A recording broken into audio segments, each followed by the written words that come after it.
You may be seated, and if you have a Bible this morning, I want to invite you to turn with me to the book of Habakkuk, chapter 2. Pastor Clark mentioned we've been going through this book of Habakkuk, considering what it teaches us to live by faith. It's a small book in the Old Testament, one that can be easy for us just to pass over, but hopefully you've seen, if you've been with us as we've studied this book, is it's very relevant to our lives today. It's a book that teaches us how to live by faith. In fact, last week we left off in Habakkuk chapter 2, verse 4, and that was the statement that God made, that the righteous shall live by faith. One of the reasons that Habakkuk is such a helpful book in teaching us to live by faith is because it's a very honest book. Throughout the book, we see some of the struggles or the difficulties of living by faith. Sometimes it can be really hard to live by faith because we don't see what God is doing in the world. We don't understand how he's working in our lives or in other places. We look out and all we see is problems and sin and injustice and oppression. What we experience in our own lives doesn't maybe always feel like God's loving kindness towards us. And so, like Habakkuk, we might have questions. We might have doubts. We might have complaints. Habakkuk is showing us it looks like to live by faith is to keep coming to God in the midst of all those things. And God responds to Habakkuk. And one of the things that we see throughout the book is that God's response to Habakkuk is not just for him or for the people of his day, but it's for God's people at all times, at all places. And I think we'll see that especially today. This is God's second response to Habakkuk. He already responded to Habakkuk once back in chapter 1. We saw that a couple of weeks ago. And that was more of an immediate answer. God was saying, here's what is going on with my people in Israel, Judah, and here's what is going to happen next. And while that was applicable, the answer was a little bit more immediate to its context. What I think we'll find here is that God's answer is a bit more of the ultimate answer. It's a bit of a broader, more general answer, which means I think it is even more applicable for us today. It's an answer that teaches us a lot about what is going on in the world, why our world is the way that it is, the way that the world works, but it also gives us a glimpse of how God is working in the world. It's a passage that gives us guidance for how we live in a sinful and broken world by faith. It's also a passage that gives us comfort and hope as we live in this world. So we left off last week in Habakkuk chapter 2, verse 4, in which God is describing those who are proud and contrasting them with the righteous who live by faith. We'll pick up in verse 5, where God continues to speak about these prideful, arrogant people. He's primarily describing the Chaldeans. Today we'll refer to them as the Babylonians. That's their other name.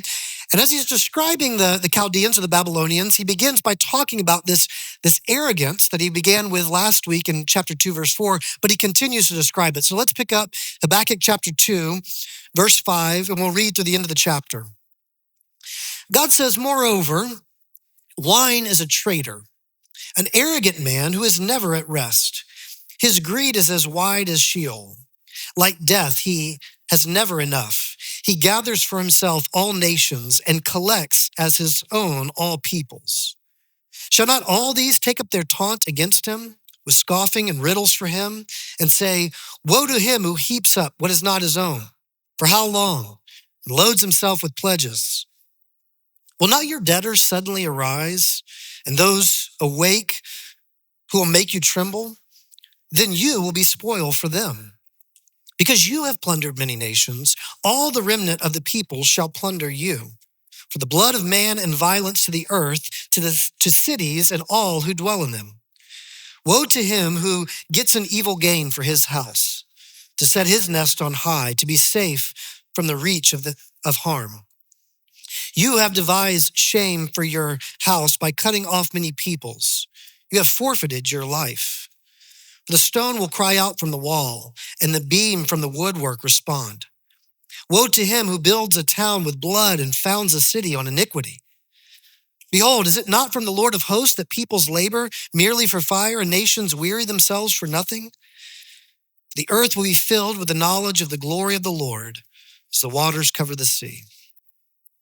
Woe to him who makes his neighbors drink. You pour out your wrath and make them drunk in order to gaze at their nakedness. You will have your fill of shame instead of glory. Drink yourself and show your uncircumcision. The cup is in the Lord's right hand will come around to you, and utter shame will come upon your glory. The violence done to Lebanon will overwhelm you, as will the destruction of the beast that terrified them.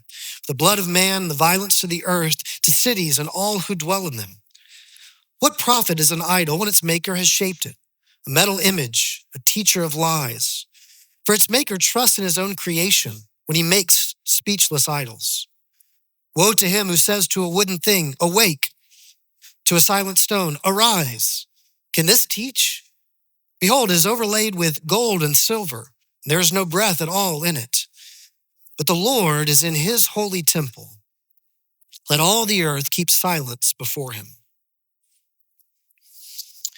There's a lot of poetic imagery in this passage that can be a bit confusing at times, but overall, when you read the passage, it seems to be pretty clear.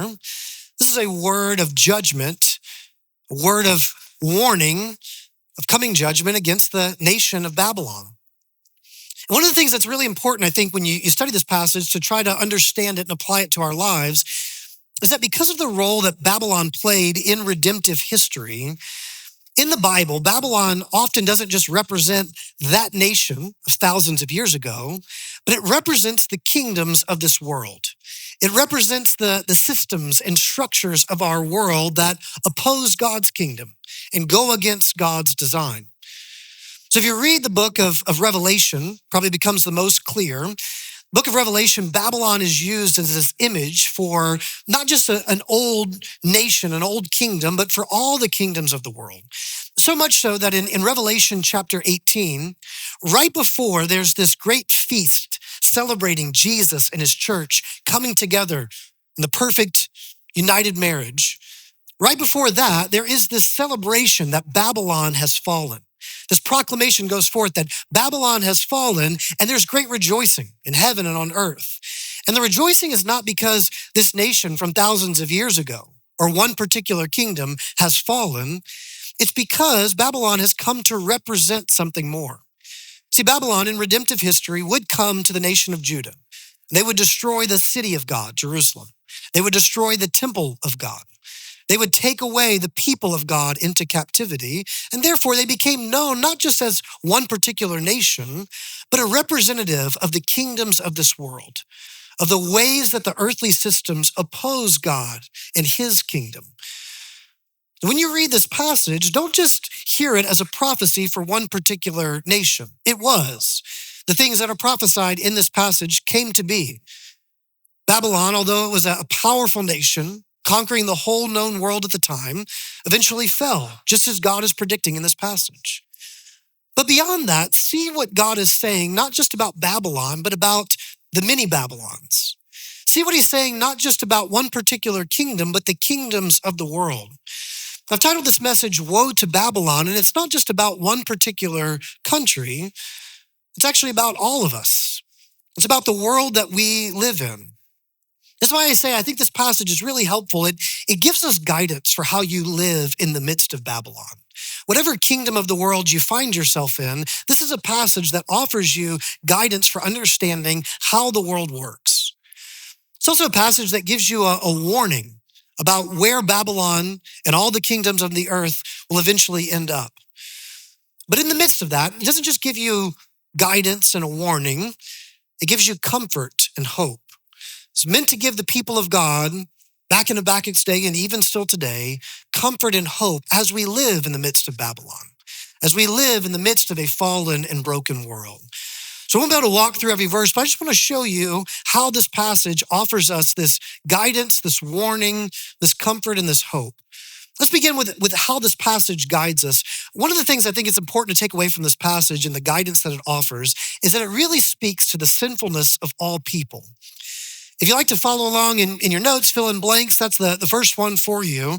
The main thing that I want us to consider today is that in this passage, it's not just describing a judgment that is coming upon a kingdom from thousands of years ago.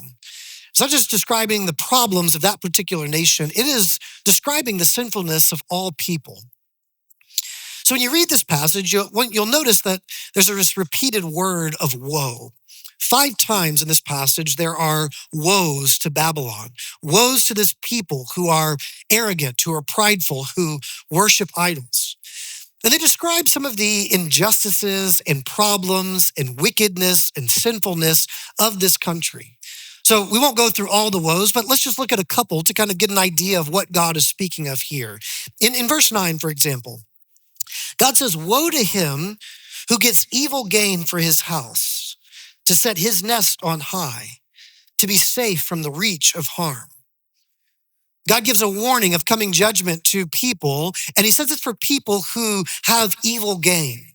What he's saying is these aren't people who have accumulated money or possessions through good, hard work. He is saying through oppression, through taking advantage of others, these people have built up a wealth for themselves, and now they use that wealth not to serve others or to love their neighbor, but to simply preserve themselves, take care of themselves, build up their own fortress, put their nest on high to protect themselves from all sorts of harm. He gives a similar woe in verse 12. He says, "Woe to him who builds a town with blood and founds a city on iniquity." Here it's not just about a particular person, building up his own kind of house and nest, but it's about building a society. A whole city is founded on iniquity and justice. There's violence.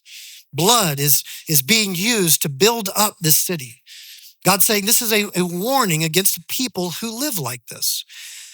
And you can read the other woes, and they have kind of similar feels. There's ideas of injustice and oppression, taking advantage of others.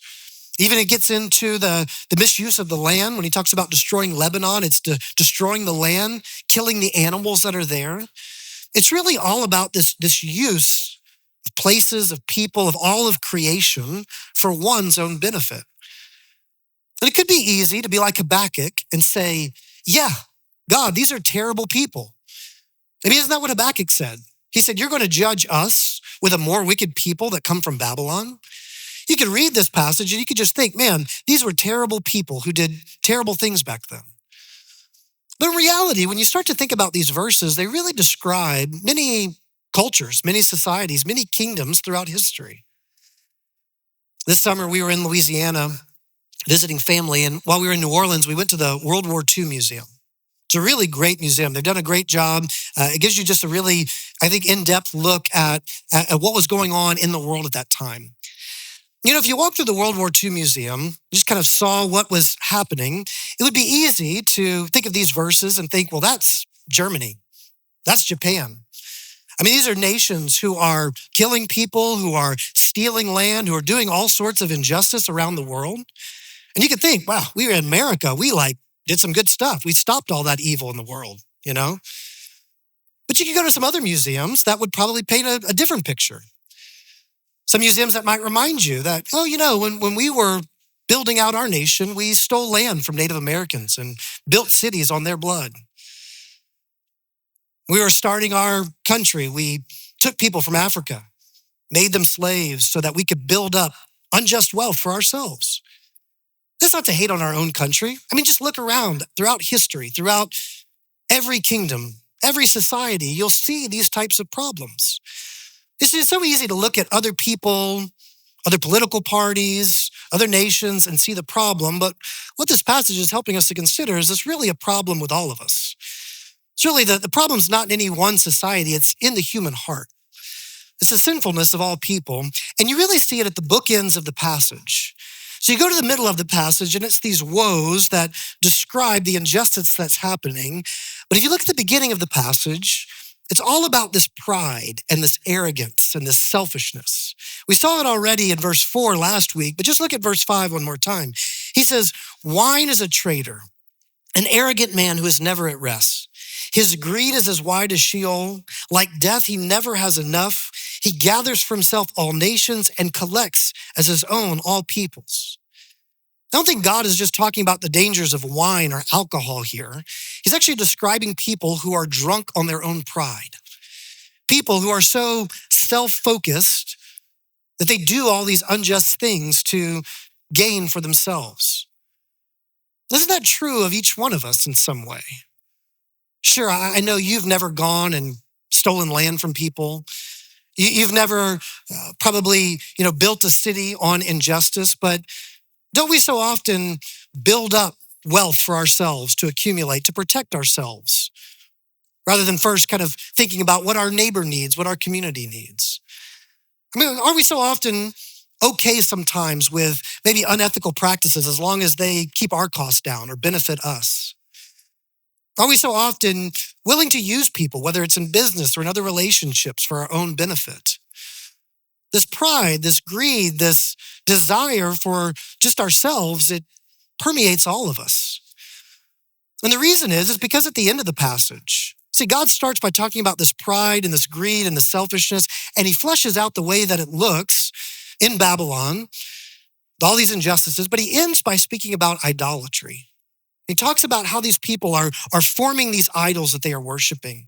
Verse 18, he's talking about the way that they build these idols to worship themselves. He says in verse 19, woe to him who says to a wooden thing, awake, to a silent stone, arise. Can this teach? Behold, it is overlaid with gold and silver, and there is no breath at all in it.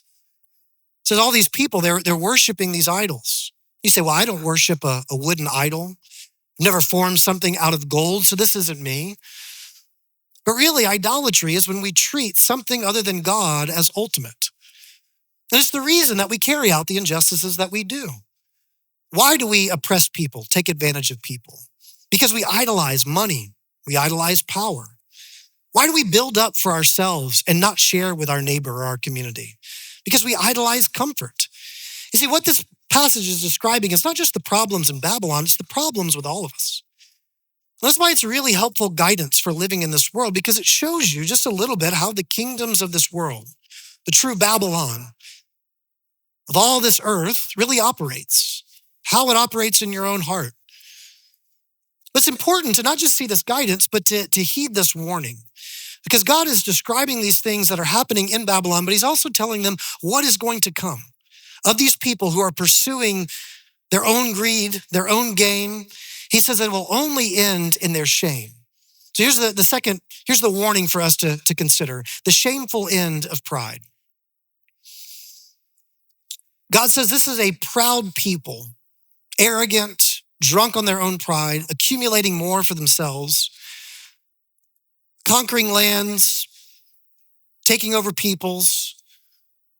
What's so interesting is that the more they're pursuing power, the more sure it is that they are going to end up as powerless. The more that they are pursuing their own glory, the more it seems that they are going to end up in shame.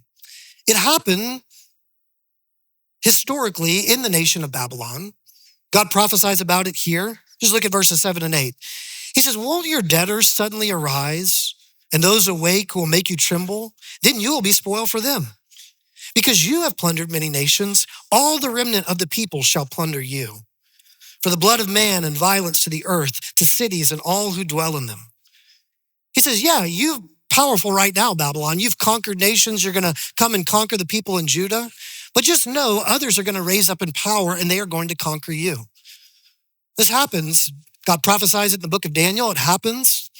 This period of history, Babylon raises in power and then it falls, and the Medes and the Persians, they fall, and then Greece falls, and then Rome falls. All of these powerful nations accumulating wealth, property through unjust means, experiencing really great things in this world and seemingly pursuing glory in many ways, but it all ending in destruction and shame. And these cycles throughout history of these nations rising and falling is just a picture of the way that our sinfulness, our pursuit of our own pride and greed always just ends in our own shame.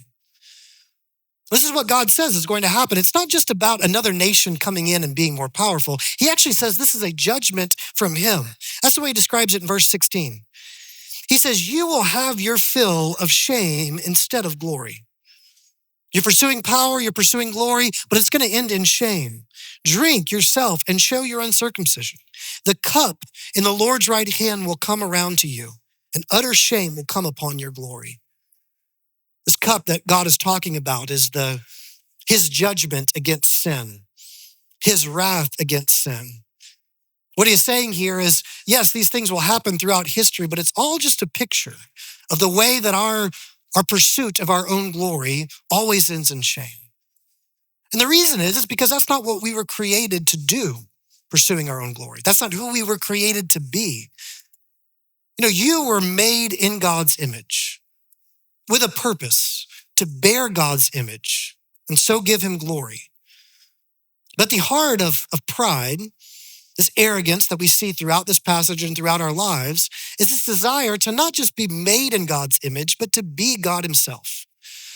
We don't want to give God glory in our lives. We want to have glory for ourselves. And because this is not the way we were created to be, because we rebel against God's design, it's always going to end up in the same place. While we pursue glory, it all ends in shame. God says this is the end of all sinfulness. This is the end of all people, which is a word of warning, but in some ways it's also a word of comfort. When you think about what Habakkuk's whole problem with all this was. All this injustice is in the world. All these people are wicked, and they're all just getting away with it. God, what are you going to do about it? God's making it clear here, all the wrongs will one day be righted. All the people who build up for themselves unjust ways, accumulate for their own glory, well, one day it will end in shame. It's a word of comfort. But ultimately, the comfort is not just in what we hear about what is going to happen to a particular nation, but what we know is true about the world, and that is, even when we can't see it, God is still in control. So this word of comfort. So if you're going to live in the midst of Babylon, you kind of have to understand the way Babylon works. You have to understand the pride and the greed, the idolatry that pushes all these things forward. You have to see it in your own life. You have to heed the warning that all of that's just going to end in shame. But you really don't just need that guidance. You need a word of comfort as you live in the midst of Babylon. And it's the comfort that God is still sovereign. The sovereignty of God is clear throughout the book of Habakkuk, but it's especially true in this passage, and it's important for us to consider. In the midst of living in a broken world, we need to be reminded that God is still on the throne. That even when other nations, other kingdoms come into power, there is one true king who reigns over all. God speaks about this idolatry, and he contrasts himself with the idols that the people have formed. So go back to verse 19. We just read a few minutes ago about these idols. He says, woe to him who says to a wooden thing, awake, to a silent stone, arise. Can this teach? Behold, it is overlaid with gold and silver. There's no breath in it. He's saying these things you've created, they're dead. They can't speak to you. They can't teach you. They can't do anything for you. You've created them. But he contrasts that with himself. Verse 20, but the Lord is in his holy temple. Let all the earth keep silence before him. You see the contrast there? The idols that we create are silent. They're not living. But here's the one true living God who is not silent. And as he speaks, he commands us all to be silent before him. See, every other thing that you treat as ultimate, every other idol you have in your life besides God will only ever demand more of you. You treat money as your idol, you'll never have enough money. Power, comfort, you'll always be pursuing those things. Why? Because these things have been created by us. They cannot give us anything. They only demand more of us. You see, God created each one of us. He created this whole world. Therefore, he doesn't need anything from us. God's actually the one thing that you could worship that would not demand more of you. Not asking you to bring him something because he already has it all. Actually, what the whole book of Habakkuk is trying to show us is that all that he calls us to do is live by faith. He's not calling us to bring him anything except to humbly come to him and confess our dependence upon him. He says, I'm in contrast with all these other idols you'll see in the world. I'm in my holy temple. That's kind of ironic language here.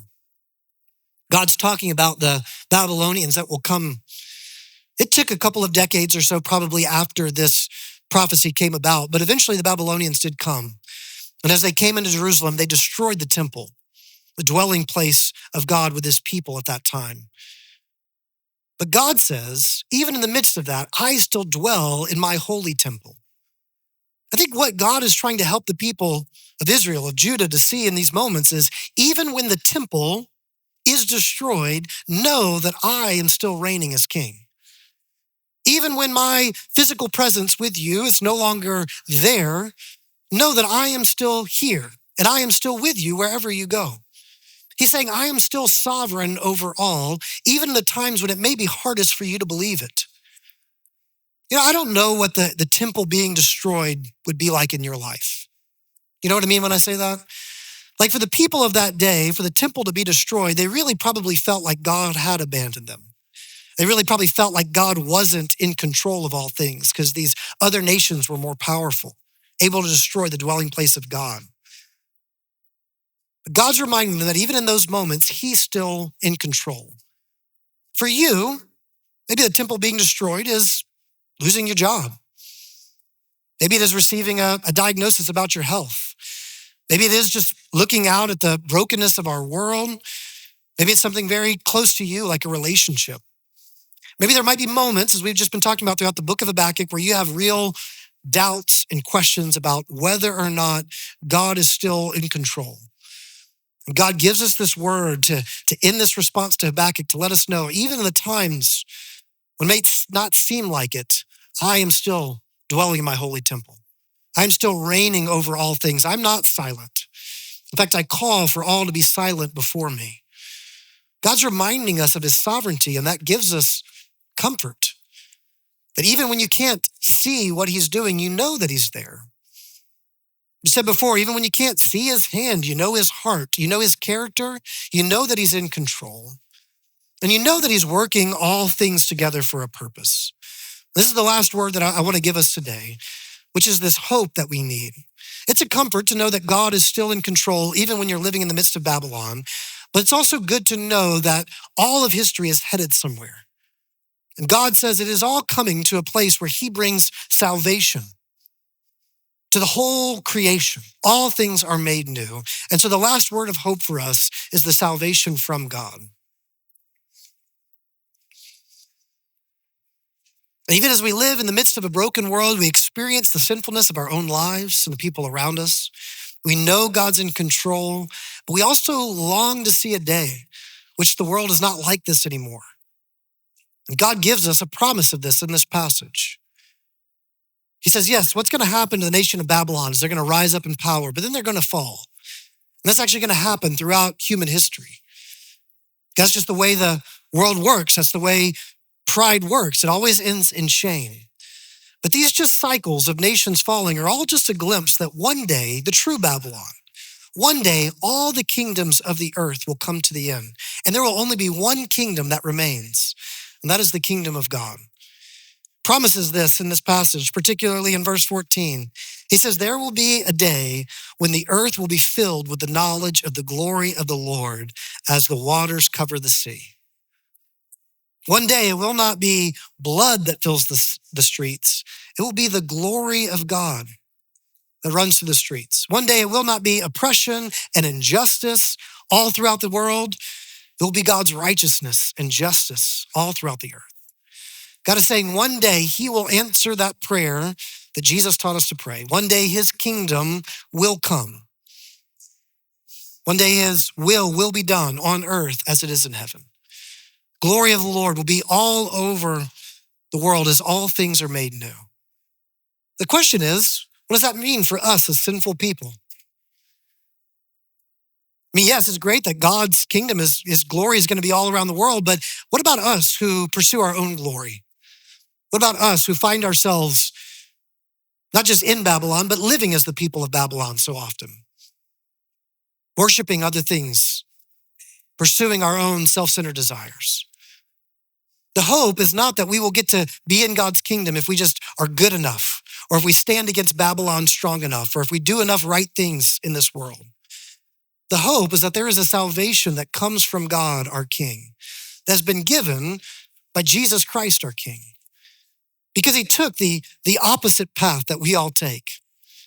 This passage is describing the path of sin, which is really a pursuit of our own glory that ends in shame. But don't you know when Jesus provided salvation for us, he took just the opposite path? Jesus was fully glorious. God the Son, eternal, in heaven.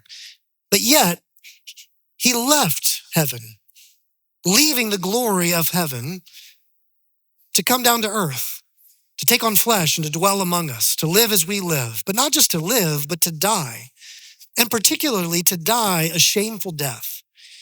You see, we all pursue glory that ends in shame. Jesus left glory pursuing shame on our behalf. And in doing so, he conquered sin and death and all that plagues us as people in our societies.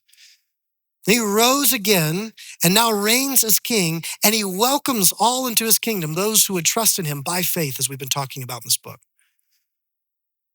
But all those who worship him as king are clothed in his glory. Jesus drank that cup, the wrath of God that is described in this passage, so that we who partake of the cup of his blood in the new covenant, we will be with him for all of eternity. We will get to share in his glory. This is the salvation that we already have.